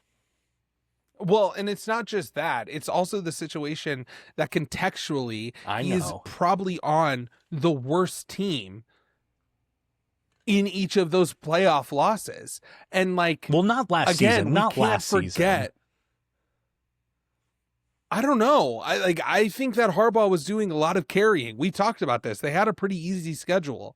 Like, I don't necessarily think that not to say that they were frauds, but like relative to, like, I think they reached their ceiling. Like, I don't think that this was a situation where it's like they barely hit their floor and that was a wild card spot. Like, I think that's what their ceiling was. And so, like, for me, when I'm looking at Justin Herbert, like, I'm looking at a guy who contextually was never on that solid of rosters and for most of his career had a terrible, horrendous, just obnoxiously bad head coach. Okay. And so that makes a difference, right? Like I can say with confidence that the playoff wins that Dak Prescott got, Justin Herbert would have got. Okay. In the same context. Okay. All right. Fine then. So I win and you lose. Let's move on to Matthew Stafford. Obvious. If this was 3 years ago, he would, for me, clearly be in the game changers category. But age takes its toll. Yeah. He's a franchise guy. Yeah. His Super Bowl window's open. He's, in my opinion, a Hall of Fame quarterback, Matthew Stafford. You think he's a Hall of Famer? I don't know if he will make it, but I think if you replayed his career 8 times out of 10, he's a Hall of Famer. I think I don't know. I'd have to look more into it. Fair.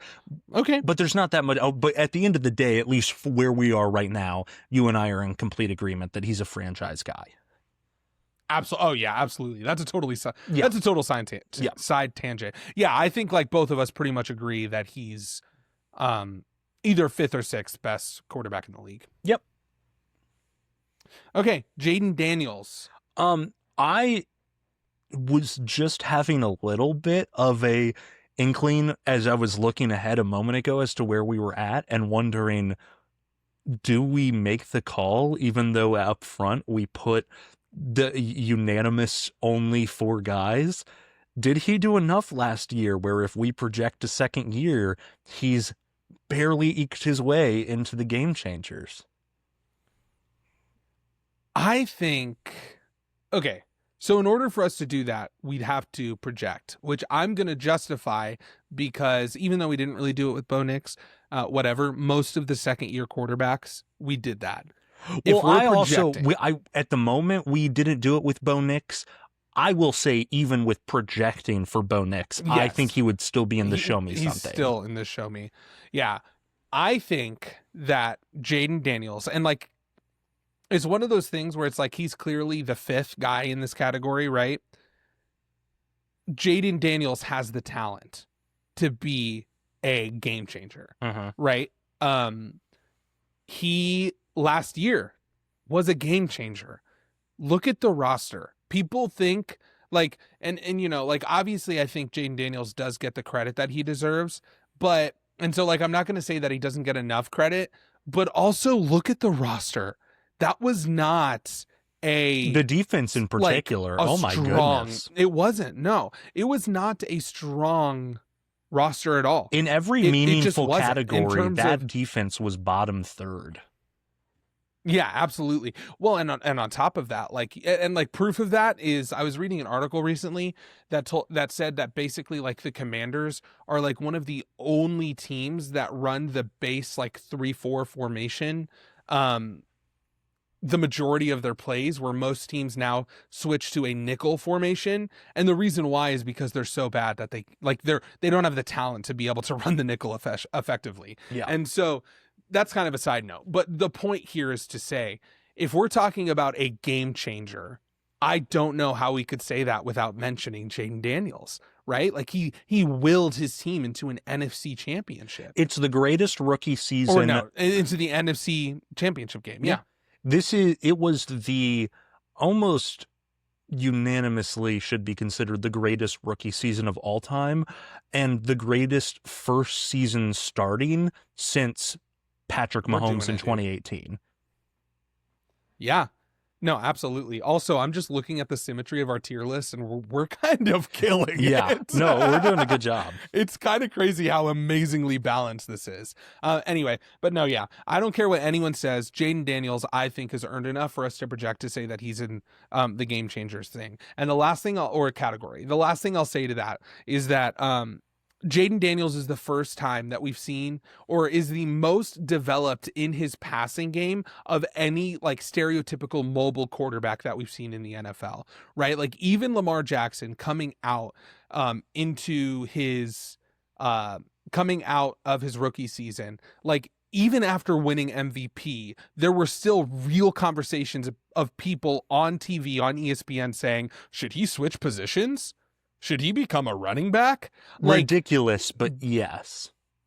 But the point of that is to say that he still wasn't necessarily this like incredible passer, right? Now, the second MVP and last year in particularly really solidified how he developed there. Yeah. Jaden Daniels, he's not obviously as mobile as Lamar Jackson, but he's second, right? Like he's probably second in the league. But the gap between a rookie version of Jaden Daniels and a rookie version of Lamar Jackson is vast in terms of their ability to pass the ball. Jaden Daniels is the most developed passer and the most dynamic quarterback that we've seen in terms of both of those skill sets. No, and he is like right now, to be clear, he's worse than both of these quarterbacks. His play style is a combination of Mahomes and Lamar. It is. It is. Some of the arm strength on the run that he has is It looks a little Mahomey. Um, Oh my gosh. but then really the only thing that's going to potentially hinder his career is injury because he's like a buck 90 sopping wet. But Mhm. I, yeah, there's not much more to say. I think we put him there. All right, next, Jalen, Jalen Hurts. very solidly a He's a franchise guy. He hasn't He's a done franchise enough guy. to be a game changer, but he's a Super No. Bowl. He's a 2-time Super Bowl appearance, 1-time Super Bowl champion, competent enough to lead an NFL offense at the highest levels. And yeah, there's not much more to say. He's a top tier franchise guy. So last but not least, Anthony Richardson. Except for the fact that he is leased and he is in the why is he still starting? Why? Except for the fact that he is the least. Oh my gosh. But yeah, he is. All of the Last tangibles year, are there. It's just that none of the well, intangibles are there. I don't know. I feel like a 40% completion rate is pretty tangible. I mean, I just mean the tangibles I of understand. what you can measure at a draft. You know, your strength, At a your combine. height, Yeah, at the combine. I get it. Yeah, Last year was my last straw. I picked him in my fantasy team. Fortunately, my backup plan was picking Jaden Daniels in like the 7th round, so it worked out for me. But like, that was it, man. Like that was. I think that I'm out on him. I think the one silver lining of the Anthony Richardson draft fallout is that it will finally somewhat curtail the let's find the next Josh Allen trend in the draft. Yeah. Where you take someone who the physical attributes are all there, but almost none of the overall college winning and film, even though that somewhat gets overhyped because Josh Allen did have some pretty incredible collegiate film.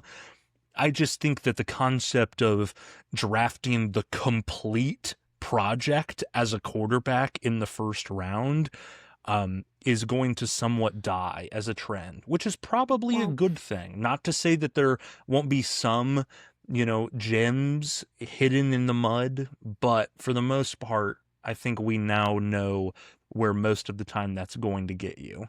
Right. And like the other thing too is like, has he ever finished a season without getting injured? Like NFL. Well, I mean, college, he's only had 2 seasons. Oh, well, yeah, including I don't think so. So, it's tough. But looking on the bright side, we just made a perfect tier list. Yes. Again, if you skipped to the very end to see the tier list, to be clear, the order of the tiers themselves do not matter. We just threw them on there for the most part in the order of which they appeared. So yes. Please don't get caught up in that and go, why is Josh Allen number 1, or why is Dak Prescott the number 1 franchise guy, even though he is. No, he's not, dude. It's Matthew Stafford. Not. It is Matthew Stafford.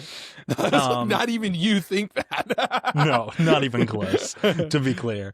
But yeah, I think we kind of cooked with this tier list. I think for our first time ever doing a tier list, it was perfect.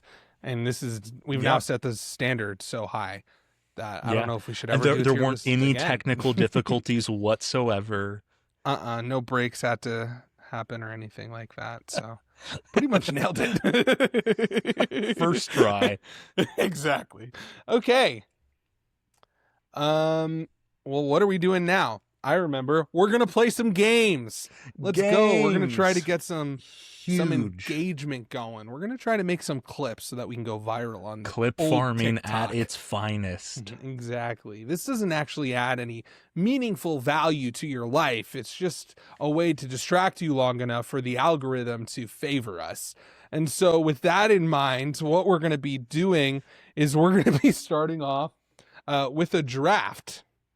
All right. And so this is going to be a fun one. Obviously, if you were paying attention to NFL news at all during the offseason, within the beginning of the offseason, you would know that the Olympics now is going to be starting to host a new event, that of flag football. And so, speaking of flag football, we're going to be doing a draft. And our goal is to draft the best flag football team possible. So Okay. let's draft the ultimate flag football team using only active NFL players. We're going to do this snake style. I'm going to take the first overall pick since last time you had it, Jonathan. And to clarify, we're going to be having 6 players on this offense: quarterback, center, running back, and then 3 wide receivers. So I'm going to go first, and I think the 1 of 1 pick is Lamar Jackson is going to be my quarterback. Okay. Just to clarify, for the people that are sickos and nerds, the rules of flag football are a bit interesting where QB scrambles are actually not allowed. You're allowed to run in the pocket, but a quarterback can't intentionally run. Nevertheless, though, Lamar Jackson is the ideal pick here. Really, the only other one that I would throw in there is Jaden Daniels. Yes. Well, is that who you're going to pick? You're next. Oh, are we picking each for one for each position? Yeah, we're going back and forth. Okay, I see what you mean. Then yes, Jaden Daniels for me. Okay, sounds good. Okay, so next, I think I want to start off the wide receiver position. And I think with it, when it comes to wide receivers, there's a difference in terms of the makeup of a, NFL number 1 wide receiver and a flag football number 1 wide receiver. And so that's going to make this interesting. I think there's 2 guys in my mind, but I think I'm still going to take my guy, Jamar Chase. Okay. At my first wide receiver. There's a kind of, that leaves me a no-brainer. Oh, I just said we were doing the snake style. You get a second pick. Oh, there we go. Yay. Well, it doesn't matter because I would be taking Justin Jefferson. Oh, okay. Yeah, that's the next one. In that case, I'm going to take so I guess I get 2 picks now. So my second wide receiver, I'm going to take Tyreek Hill. I think that in the NFL, maybe, the best of his years are gone, but just like he still has that speed and that shiftiness, I think that makes a lot of sense. And then at the running back position, this is another one of those situations where you really need to be looking at how they can contribute in the passing game. So there's 2 guys that are kind of at the top of my mind. But you know what?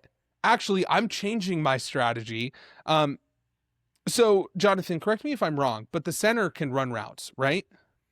Yes, no? It's a weird position where the center snaps the ball, but then they are essentially a wide receiver where they can go run a route. So then my center is going to be Brock Bowers.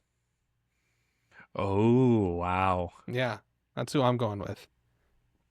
Okay. All right, so you have taken Lamar and then Jamar Chase as a wide receiver and Brock Bowers as a center. Hill, and also Tyreek Hill as my other wide receiver. So I've got Jaden Daniels and Justin Jefferson. My second wide receiver will be I'll go Scary Terry. I need some speed. That's a good one. And then for my center, I'm going to be taking Amon-Ra St. Brown. Oh, I like that. I like that. I see where you're going there. All right. So then for me, I have a running back and a wide receiver left. I feel like when I'm looking at Jamar Chase and I'm looking at Tyreek Hill, obviously both of those guys can play the slot, and Tyreek Hill's great, or in the slot specifically. But I still think I want, probably the best slot receiver within the NFL. So I'm going to take CeeDee Lamb. Okay. And then at the running back position, like I said, to be frank, there's actually 2 guys in my mind. Because, obviously we know who the top running backs are in the league. But the 2 guys on my mind are Christian McCaffrey and then Devon Achane, who I think is kind of a sneaky pick there that I kind of just want to take. just because I would say that probably those are the two best receiving backs within the league. Maybe I'm reaching a little bit when it comes to Devon Achane, but I really do like him and his speed, especially within flag football. Okay. But I still think I'm going to take Christian McCaffrey. I think that in the context of flag football, without the contact, it's basically like potentially the best running back in the league without the risk of injury. So Yeah. Am I allowed to go ahead and jump ahead to pick a defensive player? Oh, I wasn't even thinking we would do defensive players. Okay, then we don't. Then we won't do defense. I didn't know if we were. We're just filling out an offense. Yeah, let's just fill out an offense for this one. Maybe we can do a defense later, because that'd be Okay. fun. Then to me, I'm shocked he wasn't near the top of your list for running back. Jahmyr Gibbs. Oh, I forgot about him. He was on the top of my list. I just didn't write my list down, but he was. No. Oh my gosh. What You a just steal. let me talk. I started ranting. What a Devon steal. Achane. What was I thinking? I'm so glad I went with like Christian McCaffrey though, because if I took Devon Achane and you had Christian McCaffrey and Jahmyr Gibbs, I sold. No. Oh my Okay. gosh. Okay, whatever. I still think my team is better. So I got running back Jahmyr Gibbs, and then I do still need one more wide receiver. Yes. So I will go ahead and snag. Now you took CeeDee Lamb from me, which I wasn't pleased about, but I will go, man, for size and speed. I'm gonna go Nico Collins. That's a good pick. That's a good pick. Okay, then to Yep. summarize, my team: quarterback Lamar Jackson, center Brock Bowers, running back Christian McCaffrey, wide receiver Jamar Chase, Tyreek Hill, and CeeDee Lamb. I have quarterback Jaden Daniels, running back Jahmyr Gibbs, center I took Amon-Ra St. Brown, and then wide receiver I have Justin Jefferson. Who did I take as my second wide receiver? I don't remember. Terry McLaurin. Yeah, that was it. Terry McLaurin. And then Nico Collins. Yeah, I don't know. I think I won clearly, and it wasn't even close. Okay, I'm just kidding. I'm just kidding. Well, I think overall at the wide receiver position you probably got me, but I think for what flag football requires, Jahmyr Gibbs is such an obviously good pick. Oh my gosh, I can't believe I forgot about him. Whatever. If you're, leave a comment. Tell us who won if you're watching on, because this is going to be a short form clip. So, and even if you're watching on YouTube or Spotify, like leave a comment. Tell us why that my team is better than his. Okay. Next we're going to be doing a fun little segment. I'm going to have to share my screen again. So hopefully it goes as swimmingly as it did before. Oh, really? I'm excited. See, I don't know what this segment is. I'm looking forward to this one. This is going to be fun. We're going to be grading NFL throwback jerseys. Last year, there were a bunch of cool jerseys that came that teams were using. So I only looked at the ones that teams were actually using from last year. And to be honest with you, I wanted to add some variety and add some that I thought were kind of gross, but I really like all these jerseys. So I'm excited to see what you think, Jonathan. I'm pumped too. So first up, we got the Patriots. The Reds. Their classic red jersey. Are we just doing, what are we doing? Just through grading F? A through F, yeah. I don't know how this isn't an A. These jerseys so cool. are almost enough to make even a horrific Patriots game from the last 2 years entertaining. Yeah, it really is. They just I really, red is one of my favorite colors. But I just feel like this is the type of jersey that I would wear. You know what I mean? I'm not a Patriots fan, but I'd still rep this jersey for sure. 100%. It's one of the best alternates in the league, if not the best. It might be. I don't know, but so I think I am going to give it an A. But there are some heaters coming up, man. Okay, these jerseys are incredible. All right. Next up, we got the Buccaneers creamsicles, dude. Oh These my might be the God. best. These are I so take it all good. back. I take it all back. This is the best. If this Yeah, is the standard that we're setting, then maybe the Reds have to be a B and like these a B, creamsicles are an right? A. That's kind of what I was It's thinking because these one of creamsicles are my so good. one of my best friends is a Buccaneers fan, and he owns one of these creamsicle jerseys, a Baker Mayfield creamsicle, and it is perhaps the sexiest So thing that amazing. man can wear. I mean, I don't swing that way, but when I see him wearing that, I get a little hot in the head. You have to. I mean, look at it. Like this Oh, jersey is just, oh my gosh, it's just perfect, right? Like I feel like this potentially might be the best jersey of all time, and it's sad that they can't or they don't wear it more. And like even like the logo associated with this jersey oh, with like the pirate with like does he has like a feather or something in his mouth or not a oh, feather. yep. He has like It's the feather. Yep. it is the Oh, feather. it's the feather and the Yeah. cap and like the sword in the mouth. Oh, Yeah. it's so The good. sword in the mouth. So good. Just such a classic. Okay, next is again, all of these are heaters, but we're looking Mm. at the old Oilers jerseys, the baby blue Titans jerseys. What are I your would thoughts I on these see. jerseys? I am, as a Royals fan, I am biased to love baby blue. I'm not the biggest fan of the red accent on the baby blue. Now, this is Sure. still like, so this would be like a B, and the red Patriots would be above this, but the baby blue is carrying. I'm not the biggest fan of the red accent. Yeah, I would agree. I think that I like and like I said, red is one of my favorite colors, but I do think that this kind of takes away from it a bit, but I am such a sucker. I love the baby. It reminds me of like the UNC Jordan ones. Just so hmm clean. Just looks so good. The Again, other this is day, another jersey that I I would was at wear.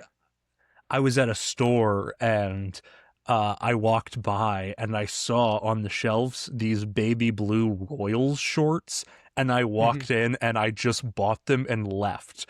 Like the baby blue color is such a good color. It's It's, and yeah, those Royals jerseys are nice. They really yeah, are. Next up, we got the Eagles classic green jerseys. These look so hmm good. I like these a lot. I I do don't know. too. They're not my favorite relative to the ones we already saw, so probably another B, but they're so incredible. I think that I'm, I can't say that the Kelly Greens are probably among the most iconic NFL alternates, but there's Yes. not a world in which I can put them above the Patriots Reds or the Creamsicles, just in terms of how they look. Because at the end of the day, it is a relatively basic color, but Yes. it's just so iconic that I can't say that it would be anything below a B. Okay. I think what we learned from that is that there's, at least from what it's very rare that an NFL team has a bad alternate. Some Yeah. examples would Well, be pretty much anything that the Steelers do. I was gonna say that those they have some pretty bad ones, and the They have some Packers. bad ones, and the Packers. Packers have some bad ones. Oh boy. At least the Packers have like a history behind, not that like the Steelers ones don't, but the Packers ones I at least get like the history. The worst NFL jerseys or football jerseys of all time are the Boston College Bumblebee. jerseys where it Oh looks like they're yeah. naked. They literally, Yeah. like, the offensive line is like all planted on the ground and it I looks like forgot they about have no those. pants on. But it's also really funny because, like, if any of them are, of a particular skin tone that isn't white, you're like, what is going on? Like, they just have the whitest legs whatsoever. Ugh. Oh my Those are the gosh. worst Anyway, football jerseys. they might be. Those are pretty terrible. Okay, let's move on. Final segment we're gonna do. Do you believe the hype? So Hmm. we, every year going into the NFL season, there's always those teams that people look at and they're like, they were bad last year, but this year this is their year, right? Like this is Hmm. going to be the year that they make their comeback, that they start making moves in the right direction.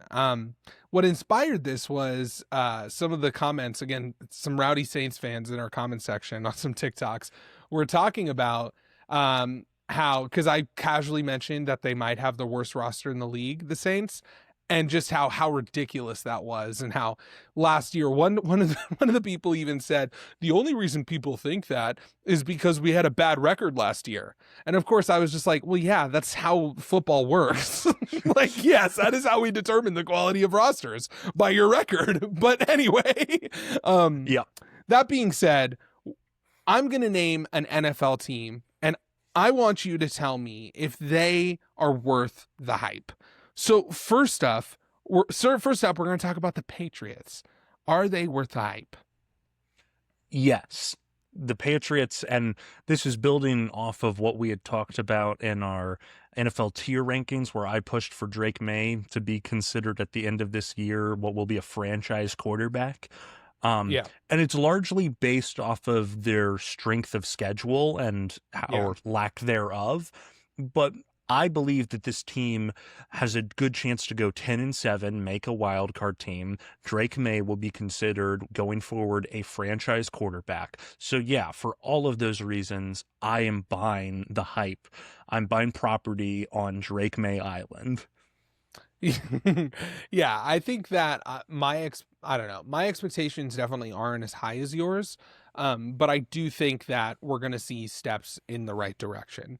So I don't know if they're worth the hype of some people, but I think like generally, like, yes, like they're making good moves. I do believe in Vrabel. I think he's the headliner of this offseason, and he's going to be Hmm. really good for them. Next team is the 49ers. Are they worth the hype? Uh, well, my question would be is what hype are they actually receiving? Well, I don't know. I just feel like some people think that maybe this is going to be a bounce back year. They just, signed Brock Purdy last year. They had, um, relative to expectations, a pretty terrible year. And so, do you think that they're going to come back? Like, do you think that they're going to be that dominant team in the NFC? Well, it's somewhere in the middle. They won't be as bad as they were last season, almost by Hmm. default, but I have a hard time believing that this team can make a run at the NFC and really potentially even their own division. So by that standard, Yeah. I would say I'm not buying the hype. Yeah. I think that one thing you said that was really impactful whenever we were grading their off seasons was that even though, especially on their defense, they had a lot of injuries, a lot of those guys that were injured are no longer on the team. And so, Hmm. from that perspective, like they did lose a lot of talent on defense. You know, they are now, with that contract, they are essentially making the bet that Brock Purdy can be a force maximizer Hmm. instead of just, take a incredibly talented roster and play solid football with them. Okay, Yeah, I, the I think next they're in team. a I think they're in a retooling. So Yes. I almost think that uh they'll receive an unfortunate amount of mockery if they don't make the playoffs, but I don't even know if that should necessarily be the standard that we have to hold them to. That's what I I'll would say. agree. I would agree. All right, next is the Chargers. Because I feel like there are a lot of people that I've heard Yes. at least talking about, second year Harbaugh, Hmm. just the talent of Justin Herbert, great defense last year. All of these things are leading to even more of a, success story for the Chargers. Unfortunately for Chargers fans, I think that next season is probably going to play out very similarly to this last season because Hmm. that's what Jim Harbaugh NFL teams do. He's got a very high floor, but the Okay. level of variance is really small, at least from my understanding of how Jim Harbaugh teams play out, which means that in one sense, that's a quality season. They'll probably be competitive near the very end in the AFC West, they'll be a comfortable wild card team, probably even the 5 seed. And then maybe they win their wild card game. Maybe Justin Herbert finally gets his first playoff win. I'm not holding my breath, but I don't know what I could quantify if the hype that's being projected is a team that can beat out the Chiefs in the AFC West, then I'm not buying the hype. No, definitely not. Yeah, I think to your point, last year was a situation where, and I even said this when we were grading them, or not grading them, when we were putting Justin Herbert in his tier, I think last year they kind of exceeded what their actual ceiling was with their roster. And that is credit to Harbaugh and his ability to elevate a team. This year, I feel like where they were last year was also their ceiling. And so I do expect them, like, I don't think they're going to be terrible, but I don't think that they're going to be one of these teams that's competing in the AFC West realistically. I don't think they're going to be one of those teams that you would expect to even potentially win a playoff game. I mean, obviously the seeding could fall well, kind of like where it did last year. Like last year, the Texans matchup was probably the best matchup they could ask for, and they still weren't able to get it done. So, yeah. All right. And then next is the Bears. Are they worth the hype? I think this is a scenario where basically your and my opinions on the Patriots and the Bears are swapped to where I'm where you are with the Patriots, where I'm buying the hype to the extent to where they will be better. We will see enough from Caleb Williams to know that he has the potential to be a franchise guy. I'm not projecting that they make the playoffs at this point with where I'm at. Obviously, we haven't done full-on record predictions or rankings yet, but I think that they will do enough to be worth some amount of hype. Yeah. So my answer might actually shock you. But like from what I've seen, the hype is like winning the division. And so from that perspective, it's like, no, like they're not worth that hype. In terms of like the hype of, look, we're going to now see a well-run organization that's functioning like a winning organization. Then yeah, I do think that they'll at least reach that standard. But yeah, no, I agree. I think that the Bears are going to be in a situation where, you're looking at Caleb Williams and you're saying, yes, now we're starting to see the flashes of this generational prospect where Ben Johnson comes in and provides stability to that offense, where Caleb Williams doesn't have 3 offensive coordinators in one season. And you start seeing this winning culture that's established, and you can see like, okay, now we have these young weapons. We have the offensive line. We have a great young defense. We have good coordinators. Now we're moving in the direction of a winning organization, and we're going to be competing for Super Bowls here in the next few years. Okay. Fair. Finally is the Cowboys. Do you see a resurgence from the Cowboys next season? I might be the only person that believes this, but yes. Yeah, I don't really know. I just wanted to talk about them. They don't really fit the segment. Some people talk about the Cowboys going into this year like they're more likely to be last in the division than win the division, and I think that's utterly ridiculous. I mean, and some of that may lack evidence in some areas. That's the second time you said that today. But at the same time, I think the history of, and I'm not relying entirely on this to be clear, but the history of there being no repeat winners of the NFC East in like the last 30 years is a powerful one. And now the immediate leaning would be towards it being the Commanders that take that spot. But I think some people talk about this division like it's going to be a 2-team division with the Eagles and the Commanders. I think that this will be one of the strongest divisions in the NFL next season, if not the strongest. Yeah. My thing is, I just don't think that they did enough in the offseason to cover up their biggest weaknesses. And like, obviously last year, like they had a, like the reason why they were so bad is because of the Dak Prescott injury. And so like what I'm about to say keeps that context in mind.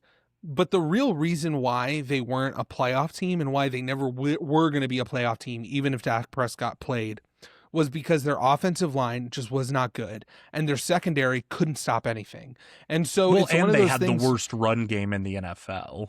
Oh, yeah, I totally just buried the lead. That too. And so it's one of those things where it's like, maybe Tyler Booker can develop, but they're still relying on a lot of young guys on that offensive line to get better.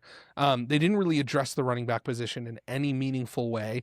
They got George Pickens, but, I think that there are some culture problems related to that pickup and that trade. Hopefully it doesn't work out like that. For a real quick thing on George Pickens, because I agree with you, in the long term, it's probably not going to be the greatest or most meaningful acquisition. The thing is that George Pickens does add an element at the position that True. they did not have and have not had in a while. George Pickens, in my mind, doesn't seem to be a bad pickup overall, especially from a scheme perspective, because he complements CeeDee Lamb so perfectly in terms of, the levels of the field at which they best attack.